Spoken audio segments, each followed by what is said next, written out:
La Declaración Política de la Asamblea General de las Naciones Unidas sobre Corrupción, que tuvo lugar en junio del 2021, reconoce la corrupción como una amenaza a la estabilidad y la seguridad en la sociedad. Dicho documento también destaca el rol de actores como la sociedad civil, la academia, las personas denunciantes en la detección y el reporte de la corrupción y establece una serie de pasos para poner fin a la impunidad de los delitos relacionados con la corrupción. En Ecuador, no resulta paradójico que los casos más relevantes de corrupción no se hayan conocido por investigaciones de los órganos competentes o por los órganos de control, sino por la revelación de informantes que estaban dentro de la organización corrupta o ciudadanos dedicados al control social. No obstante de aquello, en Ecuador aún existen escasas disposiciones para denunciar, que obedece fundamentalmente a la impresión de que las autoridades no se toman en serio las denuncias de corrupción y pues que todo sigue igual.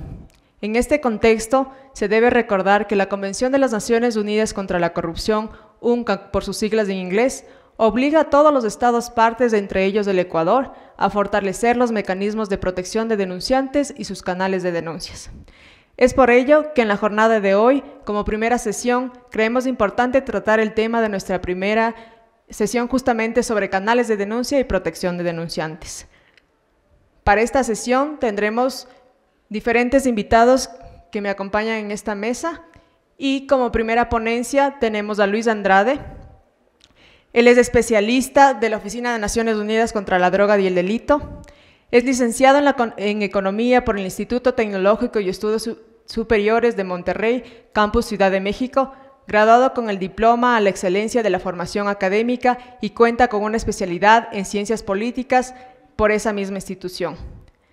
Se ha desarrollado de manera profesional como funcionario público tanto en el ámbito local como el federal. En lo local, ha sido asesor de 2 legislaturas de la Asamblea Legislativa del Distrito Federal y de la coordinación de la Secretaría de Educación del Distrito Federal en el ámbito federal que desempeñó en diversas áreas de la Secretaría de la Gobernación.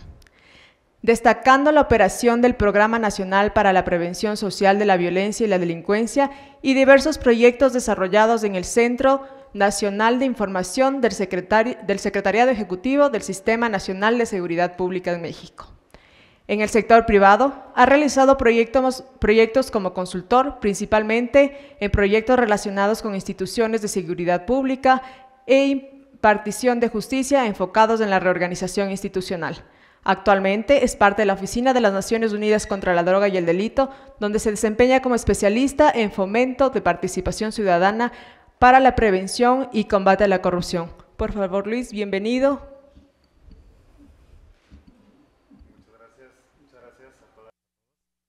Si me permiten, sonó muy fuerte, me voy a levantar, ¿no? Al final estamos en una universidad, creo que voy a utilizar el espacio, si me lo permiten, me parece más fácil caminar aquí como en el aula, entonces denme un minutito y ahorita seguimos. Gracias. Bueno, antes que nada, agradecer la invitación a este importante foro, agradecer la presencia de todas y de todos los que nos acompañan el día de hoy, instituciones y personas. Es un honor para mí en lo personal estar acá, después de escuchar también a las personas del Presidium, ¿no? Muchas gracias por sus aportaciones, por la visión que tienen y el conocimiento, ¿no? que al final de cuentas en una instancia como la universidad lo voy a usar. Sí, gracias.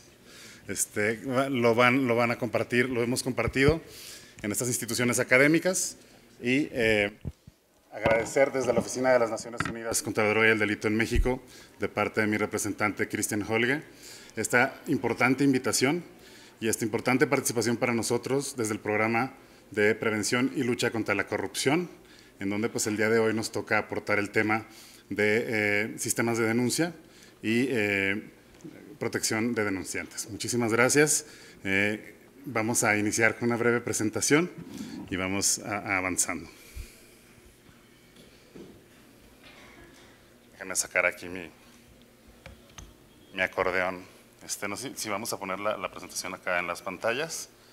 Ya la tengo, perdón, yo estoy viéndola enfrente. Gracias. Déjenme Déjenme hacer una prueba con este. Ok, muchas gracias. Bueno, yo he estado colaborando en la Oficina de Naciones Unidas contra la Droga y el Delito como especialista anticorrupción, particularmente en el fomento de la participación ciudadana. Y bueno, hemos trabajado una diversidad de temas en uno de nuestros proyectos que vamos a platicar en un momento. Y primero que nada, antes de pasar a ese proyecto y antes de llegar al tema de protección de denunciantes, vamos a iniciar un poquito con sistemas de denuncia y más que nada enfocado en el caso mexicano y rescatando algunas experiencias internacionales valiosas, por lo que he escuchado durante la mañana. Todo muy interesante, cabe destacar, pues coincidimos como países en una realidad, ¿no? Que al final de cuentas pues aqueja y que también, pero que al final de cuentas también tiene mucho que rescatar, ¿no? También he estado escuchando ejemplos muy interesantes de qué se ha hecho y cómo se ha hecho, y quisiera también resaltar esa parte.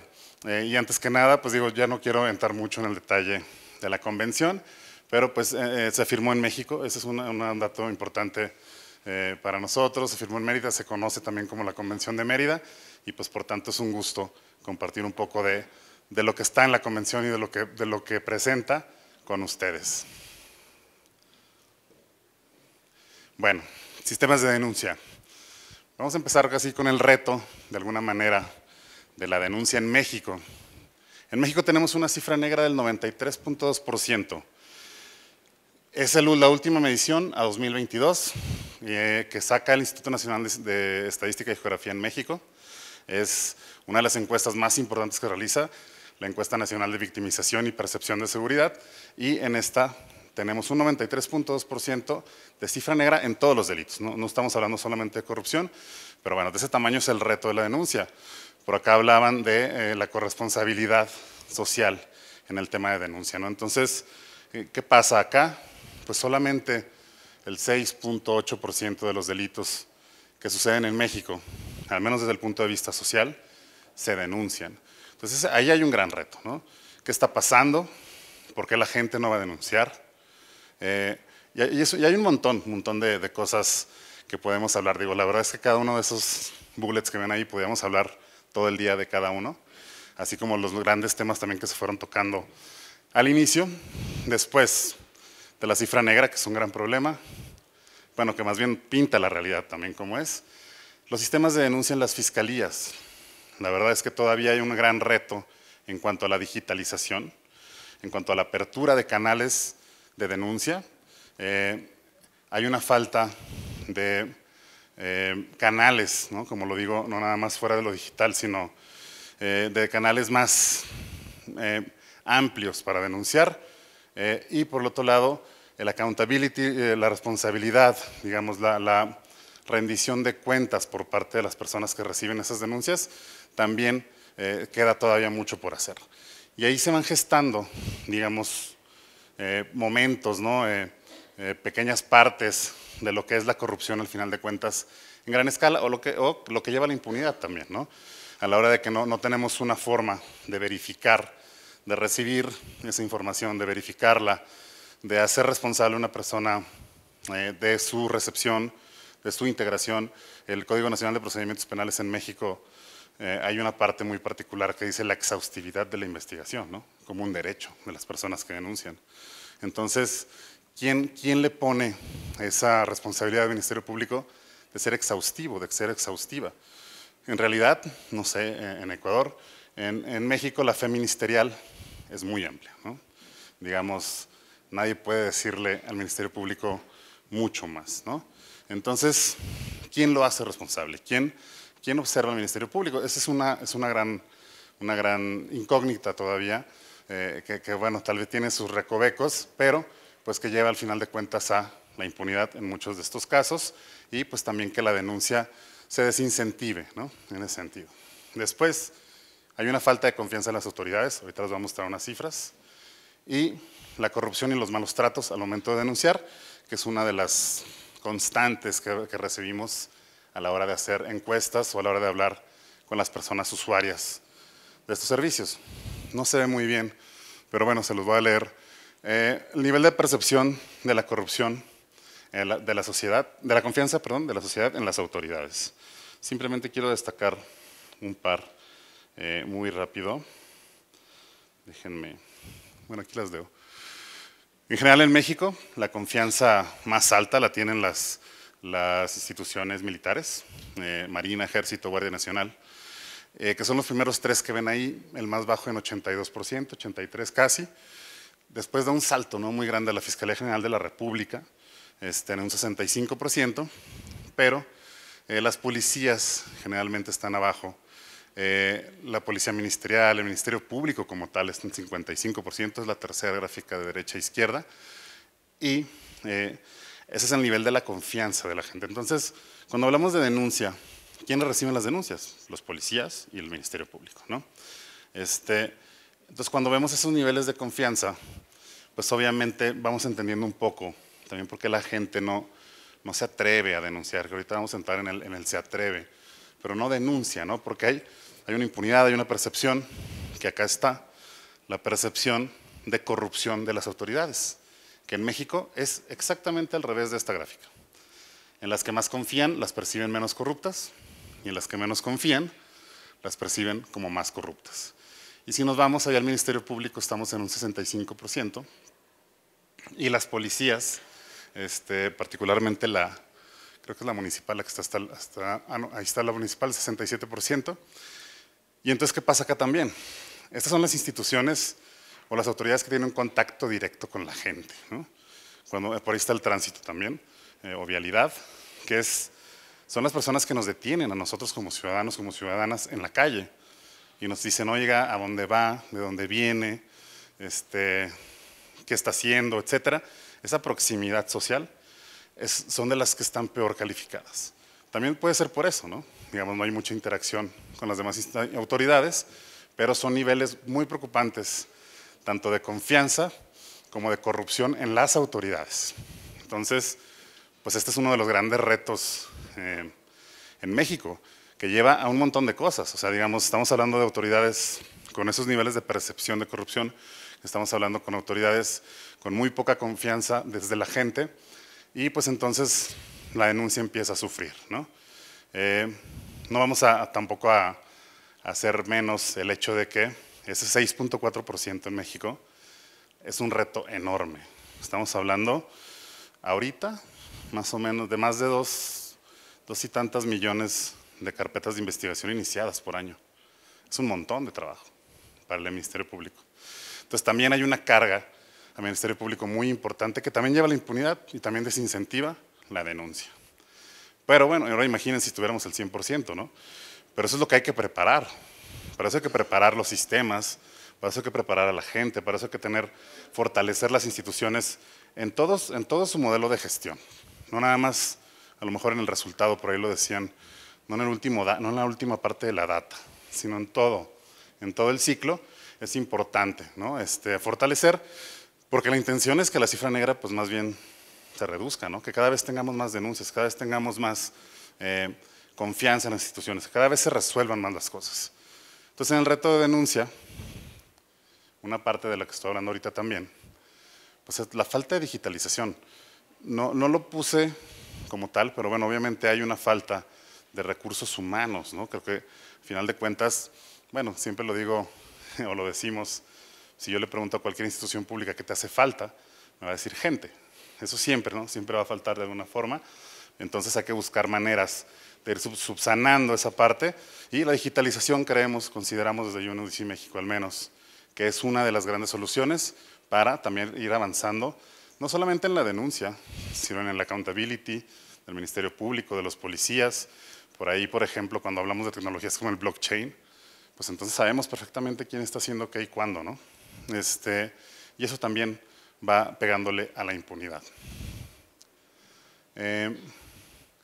Tenemos algunos ejemplos, ¿no? de algunas…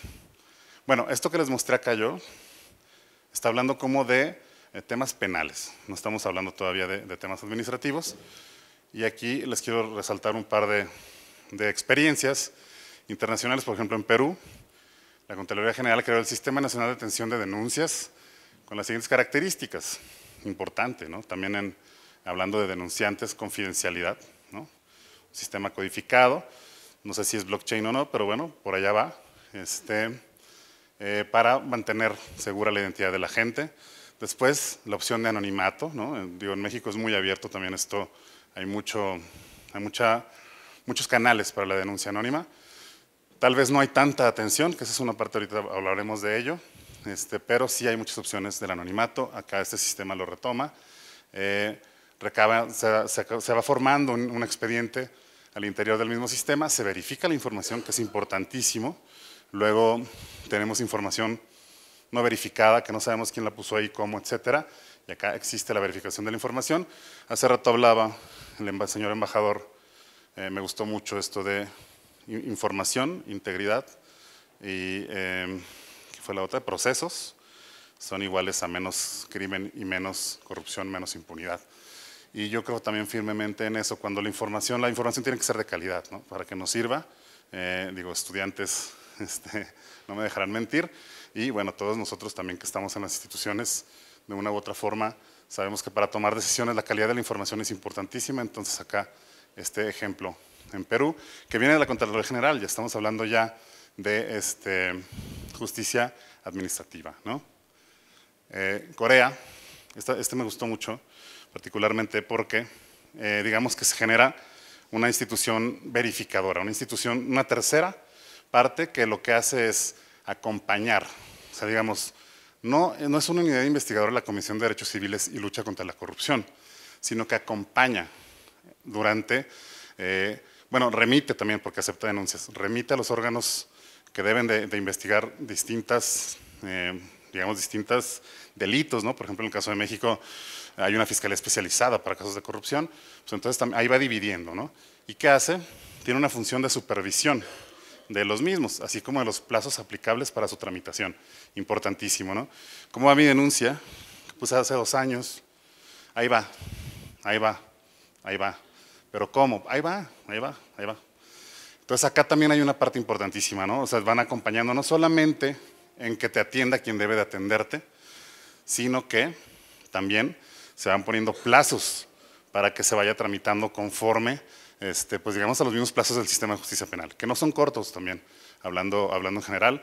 Ustedes muchos sabrán más que yo, pero bueno, ahí en México tenemos, si no es una salida alterna, pues sabemos que por lo menos 1 añito y medio nos vamos a tardar en algo, y eso es lo menos, ¿no? Entonces, también tener esa parte en cuenta, pero bueno, este acompañamiento nos resultó muy interesante en ese sentido, ¿no? Digamos, hay una instancia verificadora, hablando de integridad, no la necesitaríamos, ¿no? Pero al final de cuentas, pues se expone como una buena práctica, porque pues en un momento en donde no es óptimo, pues este tipo de controles funcionan. Les pongo un ejemplo, desde luego de la participación ciudadana y la corrupción. Las obras públicas de infraestructura, eso es de un estudio del BID, reduce su costo hasta el 50% cuando hay observación ciudadana. Y la importancia de la participación ciudadana, ¿no? Pero también qué necesidad de estar supervisando para que salgan así las cosas. O sea, habla de la integridad, pero también de la importancia de involucramiento de la sociedad civil en estos procesos, ¿no? Ahí me ponen acá. Ahora, bueno, como bien les decía, pues no todo es malo, ¿no? También hay que rescatar cosas interesantes. En el caso mexicano, en 2016 se implementó ya de manera general el nuevo sistema de justicia penal acusatorio. Transitamos de un sistema inquisitorio a uno acusatorio. ¿Y esto qué ha permitido en términos de denuncia?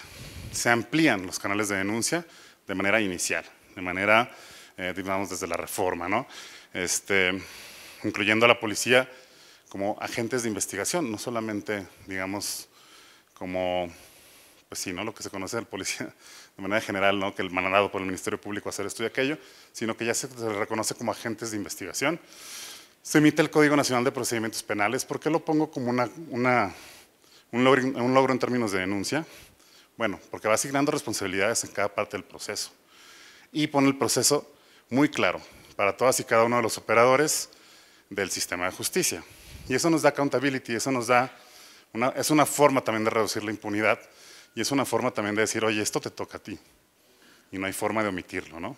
Entonces, es algo que en el sistema anterior faltaba y fue uno de los grandes logros de la reforma, en la creación del Código Nacional de Procedimientos Penales y también una serie de controles para acompañar a la víctima durante el proceso, no solamente desde el lado judicial, sino desde el lado psicológico, desde el lado humano, ¿no? Por decirlo así. Entonces, esto fomenta que la gente tenga un poco más de confianza en las instituciones y, pues obviamente, la denuncia, ¿no? 2016, como ven ahí, entonces estamos en ese proceso de consolidación, le están llamando. Para mí es todavía un proceso de terminar, de implementar. Hay mucho que ya bien está en la norma, pero no tal vez en la operación. Entonces, estamos en ese proceso, pero bueno, ya es un gran logro. Como lo he dicho en otros espacios, pues bueno, ponen un ejemplo por ahí, ¿no? Oye, es que la red del Wi-Fi del avión no sirve muy bien. Entonces contesta un gran emprendedor, dice, bueno, pues antes no tenías ni red, ¿no? Y pues ya te la puse ahí. Ya es un gran logro, ¿no? Ya aunque funcione poquito, ¿no? Ya es un gran logro. Entonces ya poco a poco vamos construyendo o consolidando ese servicio. Y lo mismo en el caso del sistema de justicia en México. Se crearon muchas nuevas instancias, se crearon muchos nuevos elementos del sistema de justicia y también los operadores y operadoras pues también se están adaptando a este nuevo sistema, ¿no? La mayoría de ellos estudiaron sus carreras, tal vez de derecho, antes, con otro método, con otra forma. Y bueno, ha sido un gran reto, gran reto, fortalecer esa parte de capacidades humanas en el sistema de justicia penal, pero la verdad es que también ha tenido muy buenos resultados, aunque pues está en una fase inicial de su consolidación. Hay una preocupación real por las autoridades para fomentar la denuncia. Eso es claro, lo vemos nosotros no solamente en el ámbito penal, sino en los mismos sistemas nacionales, en los mismos sistemas anticorrupción. México, por ahí escuchaba, 2015 se instaló la comisión acá. En México el sistema anticorrupción, los sistemas anticorrupción nacen en 2016. Hay uno nacional y uno en cada estado, cada entidad federativa. Son 32 y cada uno se compone por diversas autoridades, Consejo de la Judicatura, la Contraloría, Fiscalía, ¿qué más? Los órganos garantes de transparencia, los tribunales administrativos, pero está presidido por un comité de participación ciudadana, que también, digamos, es la voz de la sociedad civil y aparte guía el esfuerzo de los sistemas anticorrupción. Y hay una gran preocupación por esos comités. ¿Por qué? Por la transparencia, por bajar la impunidad, por promover la participación ciudadana al interior de las instituciones, no solamente de manera general, sino instituciones que no están acostumbradas luego, históricamente, por decir así, a la participación, a la observación social, como son las de seguridad y justicia, ¿no? De manera general. Y ha habido ya avances en ese sentido, hay participación ciudadana cada vez más. No solamente prevención del delito, digamos, como proyectos o programas, pero digamos ya hay una participación social al interior de esas instituciones que poco a poco se ha ido abriendo camino. Hay muchas campañas de fomento de la denuncia. Se rescató una iniciativa muy grande que en su momento tuvo el gobierno federal, que es el 089, que es un número para hacer denuncia anónima. Ahorita, de hecho, UNODC acompañó parte de ese esfuerzo y poco a poco se está dando también mucha difusión al fomento de la denuncia, ¿no? Los controles internos, cada vez más, y ahorita hablando del tema de denunciantes, vamos a entrar un poco más a ese detalle, se están fortaleciendo los controles internos. La verdad es que en algún momento pues uno puede llegar a un control interno y decir, ¿cuántas denuncias ha recibido? 0, ¿no? Nadie se atrevía a denunciar.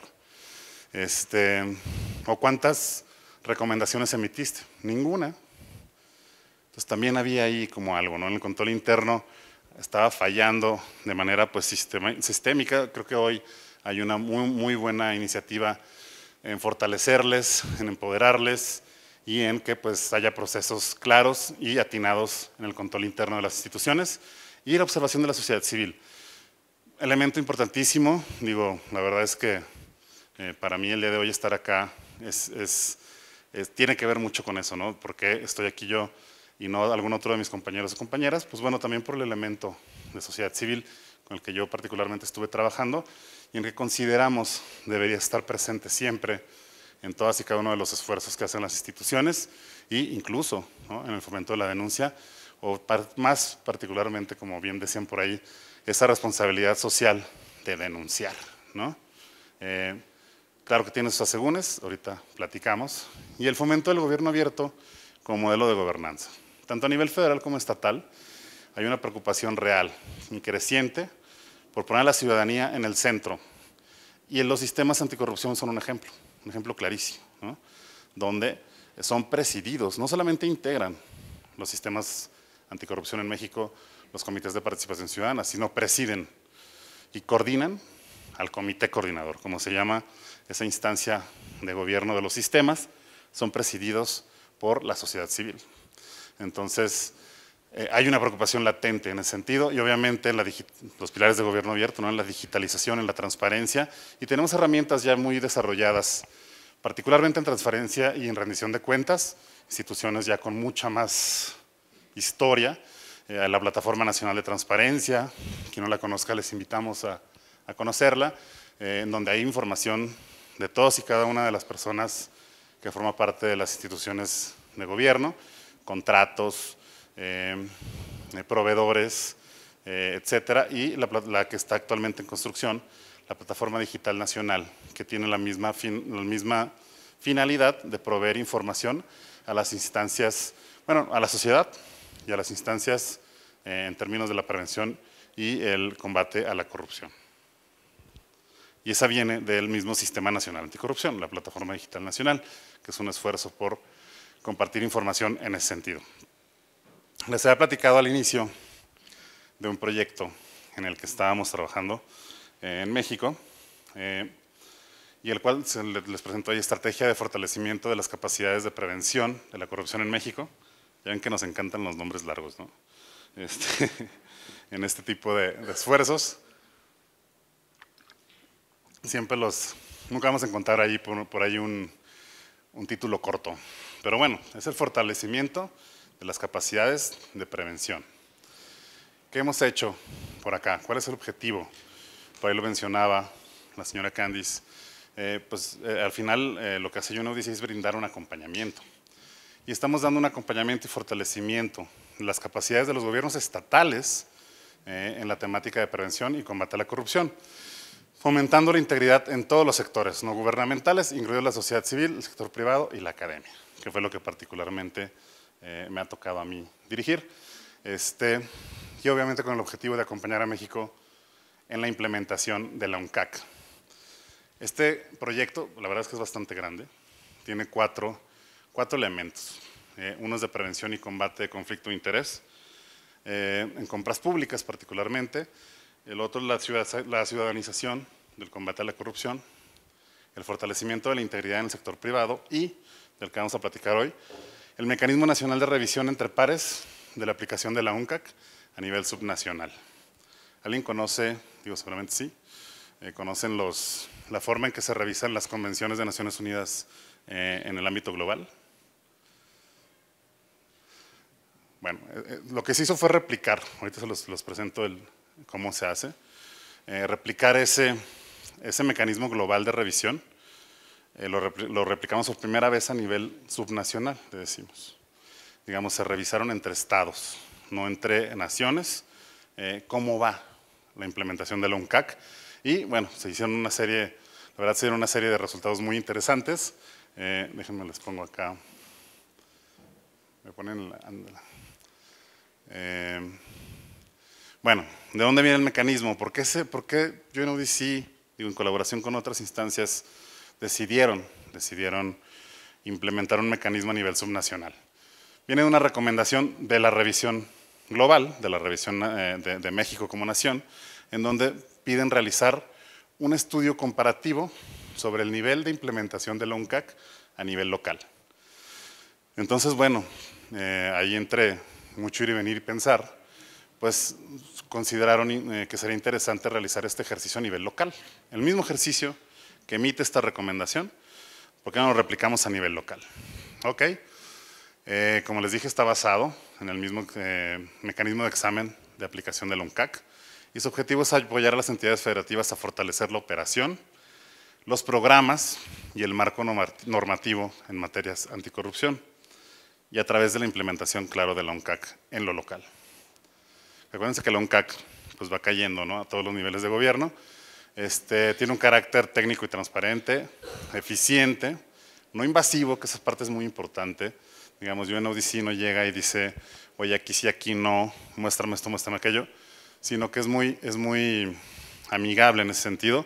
Y recuérdense, es entre pares. Entonces, UNODC actúa como un actor de guía o una instancia de guía, no tanto como una imposición o como una solicitud o como algo así. Digamos, no es inquisitivo en ese sentido, y es incluyente e imparcial. Bueno, tenemos ahí 3 principios. Promueve la colaboración entre gobierno y sociedad civil, siempre, en todas sus actividades. Fomenta el intercambio de buenas prácticas entre las entidades federativas y organismos regionales e internacionales en materia de prevención y combate a la corrupción. Y no da lugar a ninguna forma de clasificación. Cuando nos acercamos con los estados, oye, pero me vas a clasificar. Esa era su primera preocupación, porque va a participar en un ejercicio donde van a participar todos. ¿Me vas a clasificar quién está mejor, quién está peor, a quién le falta esto, a quién le falta lo otro? No. Es información que solo se comparte con los estados al final, no se publica, y más que nada en beneficio de tener, digamos, un diagnóstico de cómo están operando. Ahorita vamos a hablar de en qué lo hicimos, en sus instituciones, relacionado con temáticas muy particulares de la ONCAC. Se revisaron 3 artículos de la ONCAC. El artículo 9, la contratación pública y gestión de la hacienda pública. El artículo 10, que es sobre la información pública, compartir la información pública, con órganos garantes, se trabajó con los órganos garantes de transparencia. Y el artículo 33, que es motivo de esta charla, que habla de la protección a los denunciantes. En participaron los comités de participación ciudadana y las secretarías ejecutivas de los sistemas locales anticorrupción. Bueno, ¿cómo funciona? Como les decía, se dividió en 3 ciclos. En México tenemos 32 entidades federativas, 32 estados. En el primer ciclo, en cada uno de los artículos, el primer ciclo se trató con 10 entidades, 10 entidades fueron revisadas. El segundo ciclo, 11, tercer ciclo, 11, completando las 32. 2 estados revisores y 1 estado revisado. ¿Cómo se hizo el proceso? Bueno, primero se les dio una capacitación, qué es el mecanismo de revisión, cómo se opera el examen de aplicación de un CAC. Después se les pide a las instituciones que hagan una autoevaluación. Se envía un cuestionario donde las instituciones reciben ese cuestionario, van llenando conforme a lo propio, digamos, qué tienen, qué no tienen. Y bueno, ahí se imaginarán, pues lo platicaron en varios paneles, ¿no? Decían, bueno, cuando yo recibí el cuestionario decía, híjole, ¿cómo voy a quedar yo con los demás, ¿no? O sea, era como una gran preocupación cuando iban viendo las preguntas, pues se daban cuenta, ¿no? A veces que les faltaba, cosas que a veces no tenían tampoco tan en consideración, se fueron dando cuenta qué faltaba y qué no. Después viene la revisión. Ese cuestionario de autoevaluación se les manda a las entidades revisoras y parten de ahí. Una revisión en donde van complementando, complementando tal cual esa información, y al final, bueno, se hacen visitas in situ por parte del equipo de UNODC, acompañado de algunos observadores, instituciones observadoras nacionales, digamos sin injerencia, simplemente como observadoras, y al final se emiten reportes. Cada estado tiene un reporte de cada artículo para las instituciones participantes. Entonces, ese es un poco el proceso. Les ayudó mucho a las instituciones en el sentido de darse cuenta que sí, que no. Por ahí alguien mencionaba, ¿no? ¿Qué le tocó? Del portal de su portal de transparencia. Entonces dice, bueno, yo entré, pues nos preguntaban una serie de cosas sobre nuestro portal, qué tienen, qué no tienen, qué han hecho, qué no han hecho. Entonces dice, bueno, pues yo fui a ver mi portal, dice, pues yo no tenía nada. Dice, y eso nos llevó al comité, a los comisionados, pues empezar a platicar sobre el tema y decir, oye, tenemos que hacer algo, porque ni siquiera, o sea, ¿cómo vamos a exigir portales de transparencia adecuados o secciones de transparencia adecuadas a las instituciones? Nosotros no tenemos un buen portal. Y los llevó a regenerar todo su portal. Por ejemplo, ese es un ejemplo de los que se fueron mencionando a lo largo del ejercicio, de una de las instituciones que dice, bueno, yo me di cuenta a través de esta autoevaluación, a través de esta evaluación, y a través de empezarme a ver los portales de las demás instituciones, pues cómo estaba mi institución, ¿no? Entonces, aportó mucho en ese sentido el mecanismo. Y entrando al artículo 33, que es la protección de denunciantes, ¿cuáles fueron los principales hallazgos? Bueno, en general, no existen medidas de protección para las personas denunciantes en el país, a diferencia de lo que escuché hace rato, que aquí ya tienen una legislación particular. En México está todavía ese proceso, está por ahí en el Senado, si no me equivoco, la propuesta para una ley de protección de denunciantes a nivel federal. Por ahí hay algún estado que sí tiene, que solamente es uno, digamos, en lo que le llamamos denunciantes. ¿Por qué? Porque sí tenemos un par más que tienen legislaciones particulares de protección, pero a personas que participan en el proceso penal. O sea, digamos, no a denunciantes en el sentido amplio de la palabra, sino protección de testigos, le podemos llamar, protección de personas que participan en ese sentido en los procesos judiciales. Que en México la verdad es así, es algo que sí se ha invertido mucho, ¿no? en las medidas de protección y en las medidas cautelares en el sistema de justicia penal. Pero bueno, esos son los principales hallazgos. Hay un montón más, pero son los principales en donde nos queremos encaminar hoy, que fue saliendo de abstraer todas esas, pues sí, esos hallazgos con cada institución participante. Esto es más o menos lo que podemos abstraer de manera general. Y bueno, vamos a entrar un poquito a la importancia, ¿no?, de las personas denunciantes internas. PricewaterhouseCoopers, por ahí en 2010, presenta un informe mundial sobre el fraude en el sector público. 170 representantes de 35 países. Pues nada despreciable, ¿no? Una muestra bastante amplia. 31% de los casos de fraude se habían detectado gracias a alertas internas. Los primeros dos bullets, bueno, ese primer bullet habla de detección, digo, alertas internas y alertas externas, pero anónimas, digamos, no sin cara, ¿no? Sin nombre. Después, el 5% se detectaron por medio de sistemas internas oficiales de denuncia. Es decir, sí ya ubicábamos perfectamente quién de nuestros colegas había venido al órgano interno de control a denunciar cualquier irregularidad en su espacio de trabajo. Entonces, si ven por ahí, casi el 50% de la detección del fraude en el sector público depende de estas alertas, de estos denunciantes, de estas denunciantes, que de una u otra forma encuentran la manera de poner ahí el problema, ¿no? En la institución, y en la institución pues puede ser una universidad, puede ser una misma fiscalía, puede ser cualquier institución, ¿no? Incluso el sector privado en sus temas de compliance funciona igual, ¿no? Entonces, cuando hablamos de ese 50%, pues incluye un montón de instituciones, no necesariamente las secretarías de Estado, ¿no?, sino un montón de instituciones, nivel municipal, nivel estatal, nivel federal. Ahora, también, y fijándonos en estos hallazgos, rescatamos un par de ejemplos internacionales sobre buenas prácticas, ¿no?, que nos pueden ayudar a atacar estos hallazgos. Serbia, ¿qué hicieron? Por aquí también ya escuché unas prácticas similares. En el Ecuador, en México es algo que se está fomentando últimamente, donde me ha tocado participar bastante. Un grupo de trabajo con expertos, expertas, académicos, académicas, tecnólogos, tecnólogas, abogados, abogadas, activistas, etcétera, ¿no? Digamos, un espacio como este, donde hay cualquier persona que quiera participar, de cualquier sector social, puede participar. Las sesiones de esta construcción, de esta propuesta, bueno, aquí, perdón, la propuesta era construir un proyecto de protección a denunciantes, ¿no?, en el estado, en la nación de Serbia. Las sesiones se transmitieron en vivo, amplia difusión, que también como principio de participación ciudadana o de una estrategia exitosa de participación ciudadana, la máxima publicidad, la transparencia siempre es importante.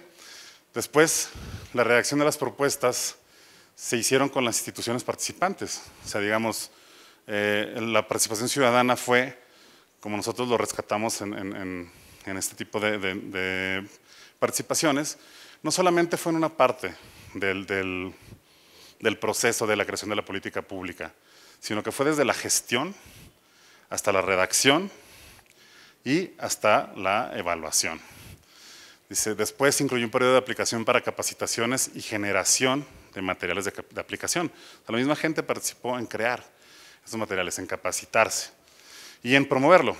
Para nosotros, este tipo de estrategias son básicas para atender, ¿no?, a este tipo de temáticas tan complejas, como ya lo estuvimos escuchando con las personas que integraron el Presidium, que pues bueno, cuando hablamos de corrupción, pues son redes internacionales incluso, ¿no?, en términos de criminalidad. Entonces este tipo de soluciones ayudan a que la gente, y gente digo, somos todas y todos, se apropien de la estrategia, la fomenten, ¿no? Otro ejemplo, Bosnia y Herzegovina, se generó una campaña pública y política de 2 años para crear lo mismo, ¿no?, una estrategia de protección de denunciantes. 2 años para empezar, ¿no? No fue de vamos a hacernos unos eventos aquí unos meses o 2, 3 meses, sino fueron 2 años de participación. Participación de sociedad civil, parlamentarios de diferentes partidos políticos y funcionarios y funcionarias públicas. La ley fue aprobada por unanimidad. Es lo mismo, ¿no? O sea, hay una apropiación de la iniciativa, hay una apropiación de la temática a todos los niveles y obviamente pues no encuentra resistencia al final, ¿no?, la iniciativa. ¿Por qué? Porque se construye en conjunto. Y aquí quiero rescatar el valor de la co-creación que establece la misma Convención de Naciones Unidas contra la Corrupción en su artículo 13, en la que habla de la participación de la sociedad civil y la participación ciudadana como modelo de gobernanza y una herramienta esencial en la prevención y en el combate a la corrupción, no solamente en la prevención. Generalmente lo relacionamos a eso, pero también en el combate, ¿no? Y este es un ejemplo cuando estamos hablando de este tipo de iniciativas que les comparto ahora. Ahora, ¿cuáles son los principales retos que encontramos en México a partir de este ejercicio y a partir de los hallazgos que ya les compartí? Bueno, generar un involucramiento entre los diversos sectores sociales para concientizar sobre la importancia de la protección a denunciantes. Es un poquito hacer lo que vimos en los ejemplos de ahorita, ¿no? Es algo que en México, en temas de protección de denunciantes, no hay todavía.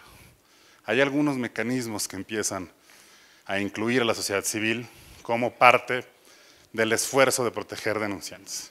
Pero también acuérdense que en México no hay una legislación todavía. Entonces, esa participación se da esporádicamente o en programas o proyectos muy particulares, digamos, no se da todavía como una generalidad. Entonces, seguir fomentando el involucramiento es importantísimo. Definir esas propuestas mediante la co-creación, es decir, a la hora de esta legislación, incluir a la sociedad civil, a sus diversos sectores, privado, académico, social, ¿no?, en todas estas decisiones para apropiarse del tema. Después, establecer los conceptos base y las medidas de protección. ¿Quién es un denunciante? ¿Alguien que en su Twitter denuncia algo es un denunciante? ¿Qué creen? ¿Quién dice sí o no? ¿No? Alguien que se presenta en una fiscalía, pues claro, ¿no? Alguien que va en un órgano interno de control.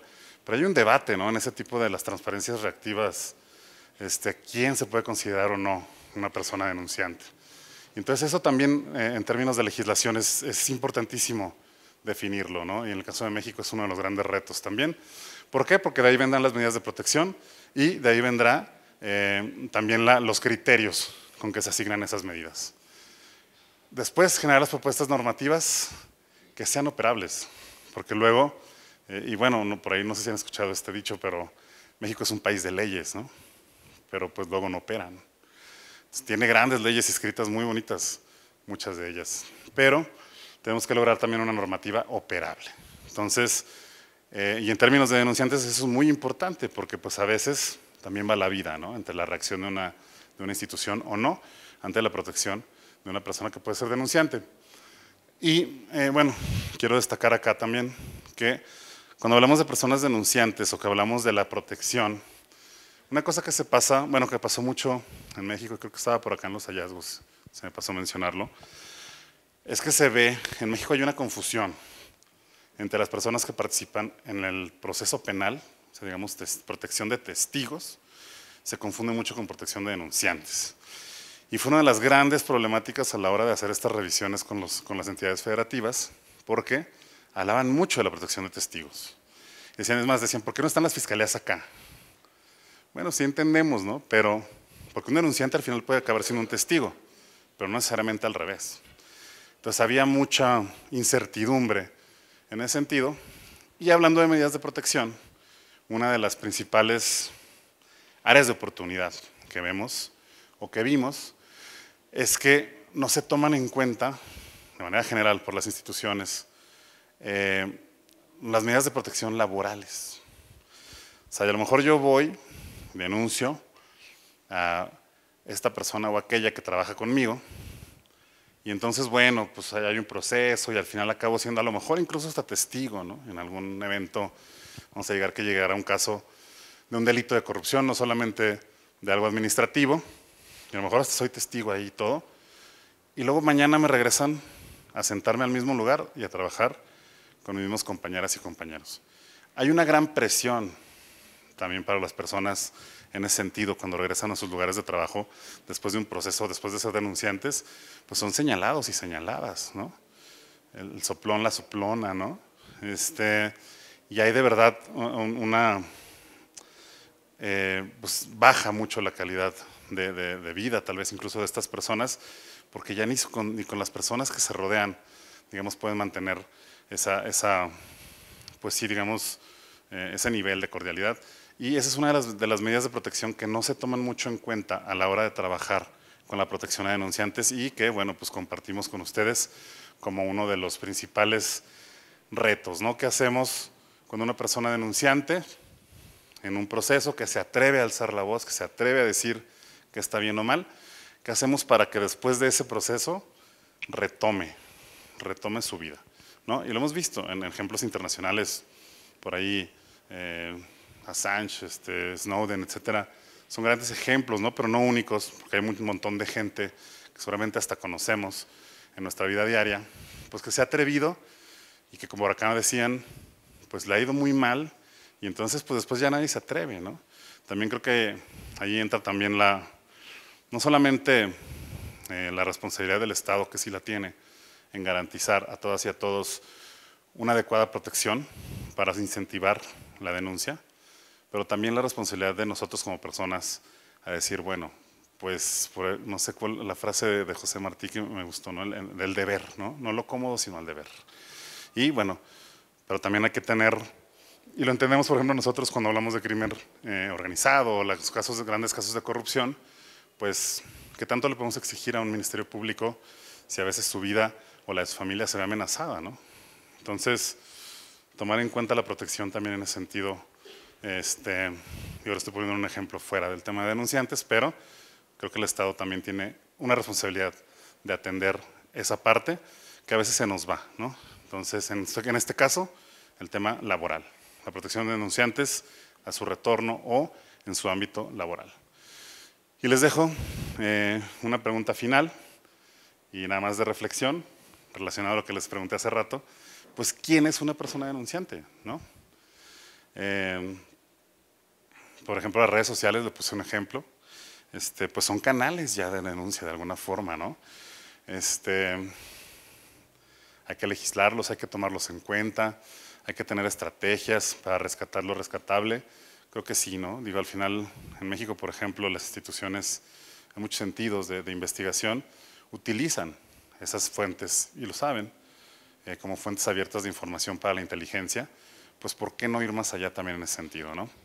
Y después, en estos casos, donde se alza la voz, ¿hasta dónde puede o no intervenir la cooperación internacional, ¿no? Cuando a lo mejor, en algún ejemplo extremo o complicado, hablando de derechos humanos, pues se alza la voz y pues nos resuena a todos de un país u otro, ¿no? Hasta dónde la cooperación internacional también debe de ser partícipe en los casos locales, nacionales, etcétera. Son preguntas, no nada, se las dejo a consideración. Y bueno, hay mucho reto en este tema, en denuncias y denunciantes. Nos podemos quedar aquí hablando todo el día, todos los días de esto, es tan amplio como eso. Digo, simplemente para llegar a esos hallazgos que vieron, pues fue un esfuerzo de 3 años, no fue fácil. Pero sí hay una gran intención de las instituciones de avanzar en ese sentido y hay una gran intención de la ciudadanía de participar y de denunciar. Entonces, muchas gracias, yo hasta acá lo dejo, paso al panel, buen día y buenas tardes. Y una vez más, gracias por la invitación.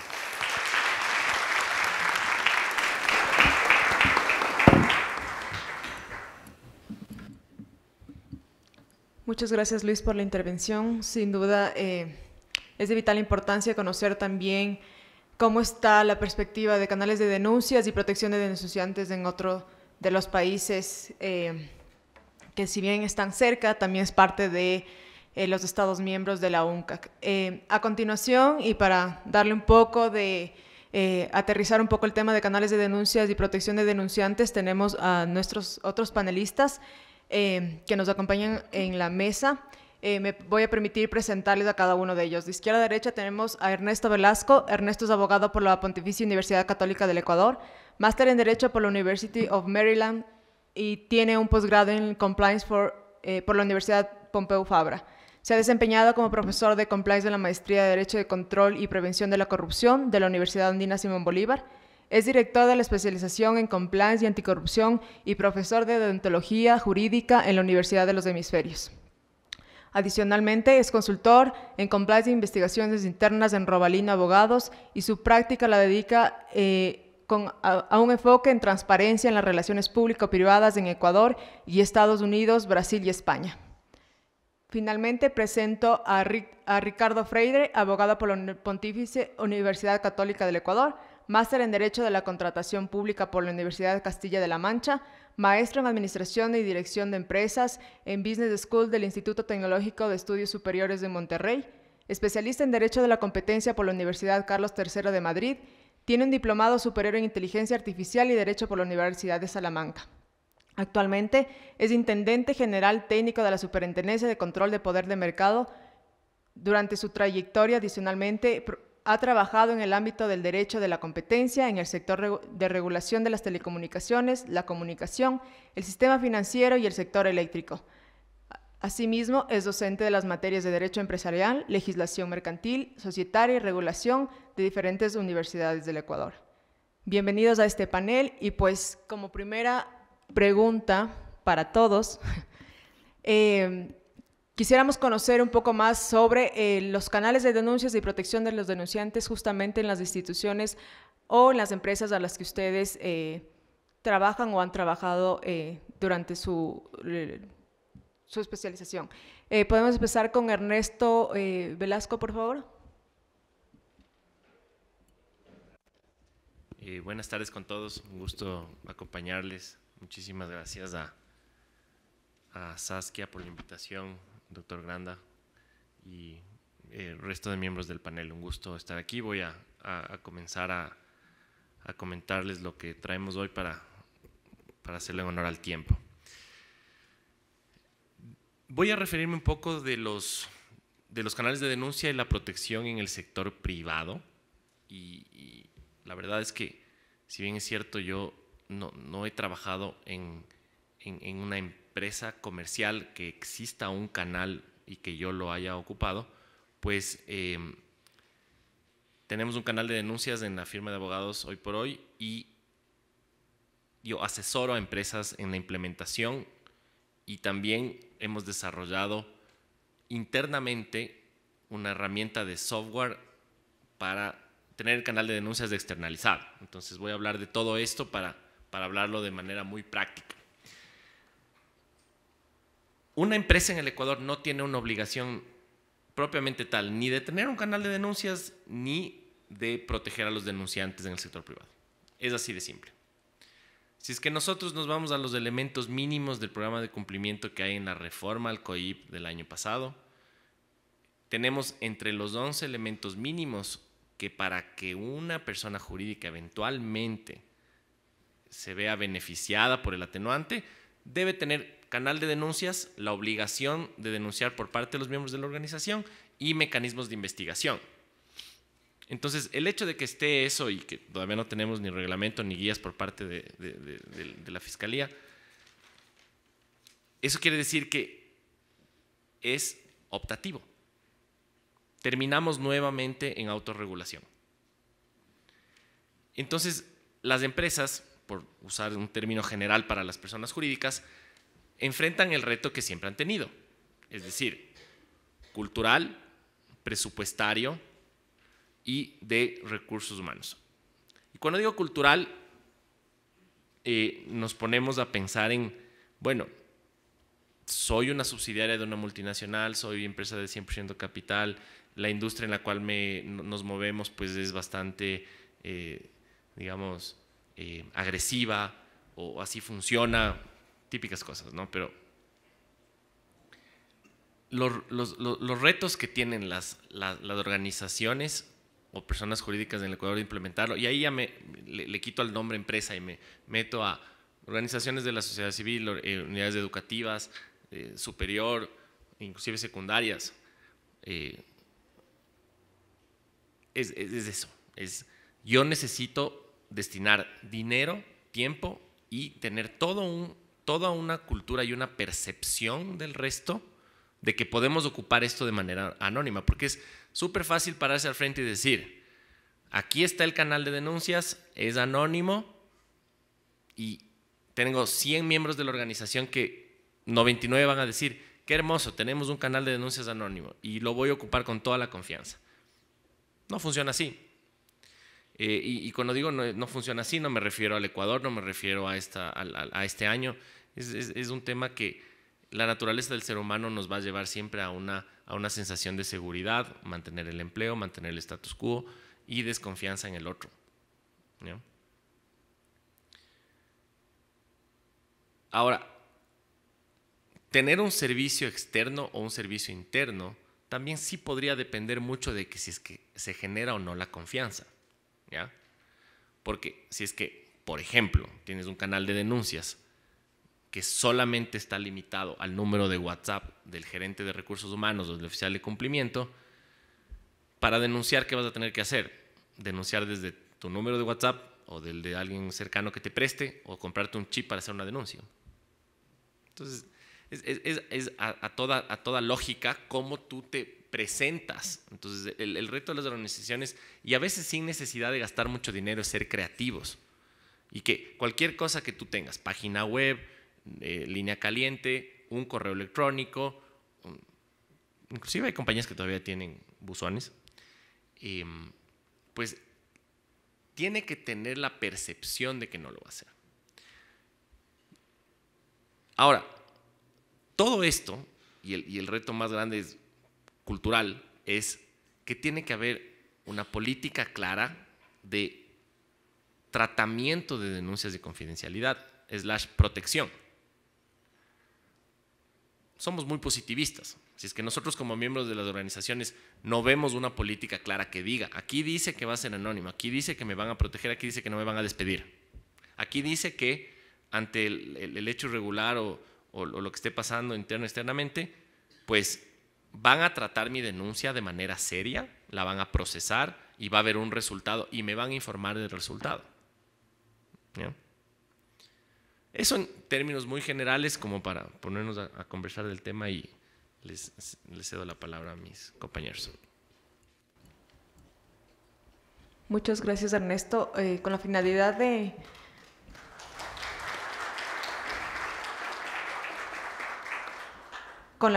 de contrastar justamente cuál es el mecanismo que se utiliza para canales de denuncia y protección de denunciantes entre el sector privado y público, por favor, Ricardo, si nos puedes contar sobre tu experiencia en la superintendencia en este tema.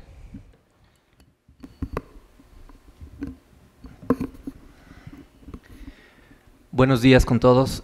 Primero, muchísimas gracias, Saskia, por la invitación, también a la universidad y a todos los organizadores del evento. A ver, me gustaría contarles algunas cosas alrededor del funcionamiento de la Superintendencia de Control del Poder del Mercado, pero creo que no nos va a dar el tiempo suficiente para aclarar muchas cosas que aún se ve que hay confusiones respecto del funcionamiento de la Superintendencia. Pero solo, tal vez para aclarar, la Superintendencia de Control del Poder del Mercado tiene atribuciones ex post alrededor de la investigación, del control e investigación de posibles conductas anticompetitivas contenidas en la Ley Orgánica de Regulación y Control del Poder del Mercado. El país tiene un sistema mucho más grande alrededor de la competencia. Hay varias instituciones adicionales. Una aclaración, por ejemplo, es el control de precios. ¿A quién le corresponde el control de precios? Le corresponde a la función ejecutiva, porque la política de precios se determina mediante decreto ejecutivo. La segunda, la regulación nacional está a cargo de la función ejecutiva. Inclusive la ley señala que existe una junta de regulación de la Ley Orgánica de Regulación y Control del Poder del Mercado, y además hay varias agencias en sumatorias rápidas, creo que son 12 o 13 agencias de regulación y control a nivel nacional. Las agencias de regulación y control también están relacionadas a la competencia, porque deberían usar en su regulación la competencia. ¿Por qué les hablo de regulación rápidamente? Porque es uno de los factores que puede abrir la puerta a muchos temas de corrupción. Ahora, me gustaría centrarme específicamente en lo que está contenido en los artículos 83 y 84 de la Ley Orgánica de Regulación y Control del Poder del Mercado. Esto es el programa de delación compensada, que en otros países también se lo ha denominado programas de colaboración. La delación compensada contenida en la Ley Orgánica de Regulación y Control del Poder del Mercado está enfocada en las conductas o las posibles conductas relacionadas del artículo 11. Esto es conductas de acuerdos y prácticas prohibidas. Dentro de estos numerales del artículo 11 hay varios que están relacionados a los procesos de contratación pública, principalmente lo que se conoce a nivel internacional como cartelización o colusión en la contratación pública. Sobre esto la Superintendencia sacó una guía que, si es que me queda algo de tiempo, también me gustaría contarles un poco más. Pero de acuerdo a los detalles contenidos en los artículos 83 y 84, se podría exonerar o reducir el pago del importe de la multa a los operadores económicos involucrados en el cometimiento de este tipo de conductas. El artículo 83 determina las condiciones para la exención y el 84 trata sobre la reducción del importe de la multa. El primer operador, por ejemplo, puede recibir entre el 30 al 50% de la reducción de su sanción, el segundo operador entre el 20 y el 30%, y así sucesivamente hasta el 20% con los siguientes que ven. Por supuesto, cumpliendo con lo que está establecido en los artículos que les he señalado hace un momento. Ya en la realidad, ¿qué ha sucedido con esto? Pues el 1 de agosto de 2016, la SCPM emitió el primer reglamento de cooperación para la exención o reducción del importe de la multa. Hay un caso que ha sido muy sonado en este tema, que es una sanción que emitió la Comunidad Andina sobre un tema de cartelización en papel higiénico. ¿Por qué es muy sonado este tema? Porque previamente a la Superintendencia de Control del Poder del Mercado se acercó un operador económico y presentó una solicitud de delación, la misma que finalmente fue tramitada. No les voy a dar otros títulos respecto de esta tramitación, pero esto se fue al archivo. Luego de un tiempo, la autoridad que estaba en ese momento decidió que se debía desclasificar alguna información para remitir a la comunidad andina y que la comunidad andina se encargue de realizar la investigación correspondiente. Al parecer, y hasta el momento se discute si es que esa desclasificación fue bien o mal realizada, pero eso es un tema que se está discutiendo ya en canchas separadas de la Superintendencia de Control del Poder del Mercado. Pero confirmarles firmemente que la comunidad andina impuso una sanción, en este caso de cartelización, de varios operadores económicos en varias jurisdicciones de la comunidad andina. Hay una sanción alrededor de 34 millones de dólares que aún se está discutiendo, y esta ha sido apelada ante el tribunal correspondiente. Luego de toda esta situación, simplemente con la aclaración que el superintendente Danilo Silva, quien es la autoridad nacional ahora, fue posesionado el 6 de noviembre de 2018. El 8 de agosto de 2019, luego de todos estos problemas que se identificaron en este reglamento para otorgar los beneficios correspondientes a este programa, se hace una modificación total del programa, que se emite el 8 de agosto de 2019. Esto es, se crea un nuevo instructivo relacionado al otorgamiento de beneficios de exención o reducción del importe de la multa de la Superintendencia de Control del Poder del Mercado. Se fortalece la protección de la confidencialidad de la información que recibe la Superintendencia. Esto incluye, por supuesto, a quienes entregan la información, la identidad de quien solicita, el contenido de la solicitud, las reuniones que se puedan realizar y el acuerdo de colaboración. Todos tienen carácter confidencial. Inclusive si se archivara, si no se llegara a un acuerdo definitivo, si es que esto se archiva, igual mantiene la confidencialidad correspondiente. Comentarles que al momento tenemos varias solicitudes de acceso al programa de delación que se encuentran en desarrollo, pero en la intención de la Superintendencia de Control del Poder del Mercado es justamente convertirnos en una institución que disuada el cometimiento de conductas anticompetitivas. Ok, tenemos este programa, se reforma el programa, pero aún nos hace falta esa actividad de la institución que empiece a hacer pensar al operador económico que es mejor acogerse a este tipo de programas y no desarrollar todo el proceso sancionador, porque por supuesto si es que nos colabora podrá recibir algún tipo de exención o descuento respecto de la sanción que tiene que pagar. Entonces nos faltaba un otro brazo muy importante, pero que no podía ser reformado de forma directa por la Superintendencia de Control del Poder del Mercado, y era la metodología para el cálculo de las multas que puede imponer la institución. Esto viene a la historia de lo que les contaba de la Junta de Regulación hace un momento, porque durante mucho tiempo y por un cambio que se hizo en 2015 en el reglamento, se le dio a esta Junta de Regulación la atribución de desarrollar la metodología para que la Superintendencia pueda imponer las sanciones. El resultado de esto fue que había este reglamento, este instructivo, esta metodología para el cálculo de las multas que no permitía imponer los montos o los porcentajes que están establecidos en la ley. La ley sanciona con el 8, 10, 12% del volumen de ventas del operador económico. Pero este instructivo no posibilitaba que se apliquen estos montos. Entonces, ¿cómo va a haber sanciones que disuadan que se sigan cometiendo conductas anticompetitivas? Para esta reforma se trabajó con la Secretaría General Jurídica en ese momento, y en diciembre del año 2020 se reforma el reglamento de aplicación de la Ley Orgánica de Regulación y Control del Poder del Mercado. Se le devuelve a la Superintendencia de Control del Poder del Mercado ciertas atribuciones, sobre todo las relacionadas a emitir su propia normativa secundaria. Entonces, el 3 de junio de 2021 se publica en el Registro Oficial la nueva metodología para determinación del importe de la multa por el cometimiento de infracciones de la LOR-CPM.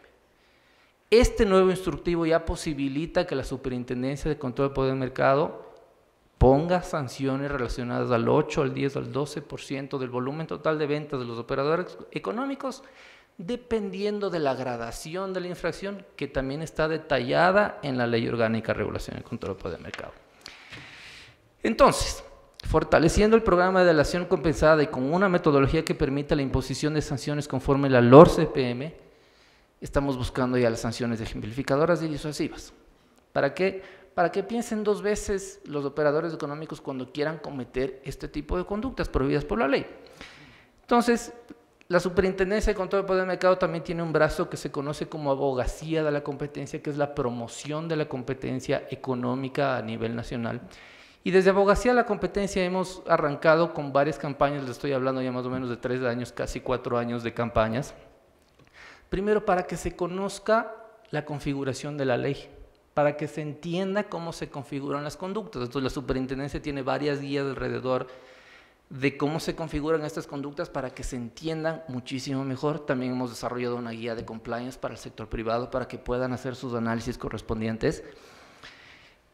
Y bueno, tenemos un problema. Y un problema que es algo repetitivo, no solo a nivel de lo que significa el trabajo de la Superintendencia de Control del Poder del Mercado. Todos los esfuerzos realizados por la Superintendencia en la búsqueda y desarrollo de procesos administrativos sancionadores relacionados al artículo 11 de la ley, en especial relacionados a carteles, colusiones, se ven disminuidos por decisiones que se empiezan a tomar en la vía judicial, en especial mediante el otorgamiento de acciones de protección. Quiero ponerles 3 casos rápidamente para que ustedes comprendan la importancia de lo que está sucediendo y cómo se ve algo disminuido todo el sistema de competencia a nivel nacional. Hace unos meses, la Superintendencia de Control de Poder de Mercado sancionó con una multa de $176,000 a 5 operadores económicos por conformar un cartel en procesos de contratación pública relacionadas a los hospitales. Sanción ratificada en sede administrativa en todas las instancias de la Superintendencia de Control de Poder de Mercado. De este proceso se identifica que son 63 procesos durante 8 años, 2.3 millones en adjudicaciones, sancionado por la Superintendencia de Control de Poder de Mercado. Inclusive, dentro del proceso desarrollado con todas las garantías, el representante legal de 2 operadores económicos, el mismo representante, 2 operadores económicos, acepta el intercambio de información sensible y confidencial con sus competidores. Los 2 infractores, o los 5 infractores, presentaron 2 acciones de protección con medidas cautelares por los mismos hechos y contra la misma entidad demandada. La Unidad Civil y la Unidad Judicial Penal Norte de Guayaquil, vulnerando el artículo 8, numeral 6 de la Ley Orgánica de Garantías Jurisdiccionales y Control Constitucional, acepta a trámite las 2 acciones de protección.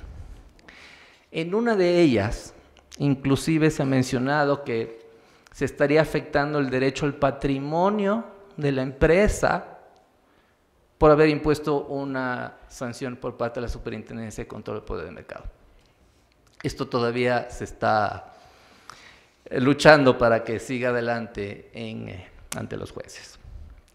Otro ejemplo, y este muy importante alrededor del cuidado del sistema de competencia en el país. Existe otra decisión en una investigación que desarrolla la Superintendencia de Control del Poder de Mercado por incumplimiento de un condicionamiento en una operación de concentración económica, donde de acuerdo a una acción de protección se levantó la confidencialidad de la información que maneja la Superintendencia, entre otras información de carácter reservada del SRI y de otros operadores económicos a los que se les requirió información para entender cómo funciona el mercado que se está investigando. Esto es muy preocupante, porque los procesos administrativos sancionadores que desarrolla la Superintendencia de Control del Poder del Mercado se fundamentan en información que entregan los operadores económicos, que muchas veces sí están relacionados, pero muchas veces no, pero necesitamos entender el gran macro de lo que está sucediendo en ese mercado. Pero también información sensible que tienen las otras instituciones públicas. Entonces, amparados en esto, vamos a ver qué sucede después respecto de los procesos administrativos sancionadores de la Superintendencia. Vamos a ver, este es un tema que todavía se lo está peleando, estamos esperando ahora la respuesta a la apelación que fue planteada por la Superintendencia de Control del Poder del Mercado. A nivel de la protección de la información, hace un momento hablábamos de todos estos programas, de cómo se tiene que proteger a quienes entregan la información, pues aquí hay un caso muy claro.